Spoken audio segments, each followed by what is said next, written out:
Obviously been a substantial delay, and the Principal Auditor does explain part of the reason for the delay in his report. And what we know is that what are called the supplementary appropriations, i.e. the overspends in each year, need to be approved by Parliament. And those were delayed, and in fact there were 3 years, or backed up, which were all taken in one day, which prevented the Principal Auditor from finishing his work on those years, because until those appropriation bills are passed, effectively, the financial year hasn't been closed properly. And what would you say is the consequence of that delay? Well, the consequence of that delay is that we last week had the Principal Auditor's reports for 2017 and 2018, which is almost ancient history in financial terms, but he does make other remarks on his value for money audits and other commentaries, which we find very valuable. But we should be getting this every year, not as late as today for 2017 and 2018. And do you have any indication when the next years might be published at this stage? At the moment, we haven't. Conversations? But obviously, we would like 2019 and all the subsequent years to be brought up to date as soon as possible. I'm sure the government will address that very soon. Let's go on to one of the key findings that jumps out at you, something you've highlighted, the Principal Auditor's firm finding in favour of a Public Accounts Committee. It's at odds with government policy, but it's also at odds with the Commission on Democratic and Parliamentary Reform recommendations to Parliament some 10 years ago. Yes, correct. His recommendations are on page 358 of the report. And I have to say, I wholeheartedly agree with him. And I, at the time, and I have said so before, I disagree with the report on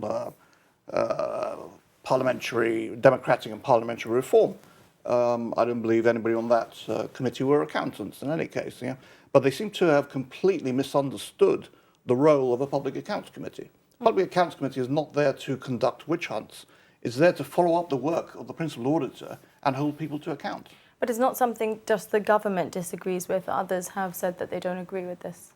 Yes, but at the end of the day, others are not in Parliament, and we're in Parliament to hold government to account. The Principal Auditor, Anthony Sacramento, has urged Parliament to give serious consideration to that committee. Are you hopeful that this will happen on the back of that? Well, when I first got into Parliament, back, I think my first real session, 2016, I actually brought a motion to Parliament asking for the creation of a Public Accounts Committee. And not only was it rubbished by the government, but it was defeated. So it's not that I haven't been trying, or GSD hasn't been trying to set one up. And in fact, it's been in our manifesto policies, certainly for the last 2 or 3 elections. The government says it is completely opposed to it.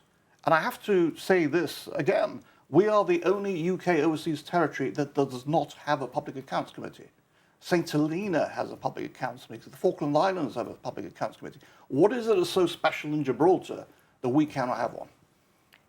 Is it something that, I mean, you stood on the ticket for this for the last 2 elections. The Principal Auditor has recommended it, but does it suggest that if you stood on that ticket and it didn't go through, it's not of huge importance to the public? Well, I think the public should be very concerned, because at the end of the day, the reason they have a Parliament is, and certainly an opposition in Parliament, is to hold the government to account. Now, the only way the opposition can hold the government to account is if we have reports such as these. We do not have the power to go into government departments and ask them to start producing receipts. That is the job of the Principal Auditor. Now, based on what the Principal Auditor says, we can then turn around to the government and say, well, look, Principal Auditor's found this deficiency. How are you addressing it? But with no reports for years, there's very little we can do on the opposition side to actually raise matters in Parliament and have them addressed.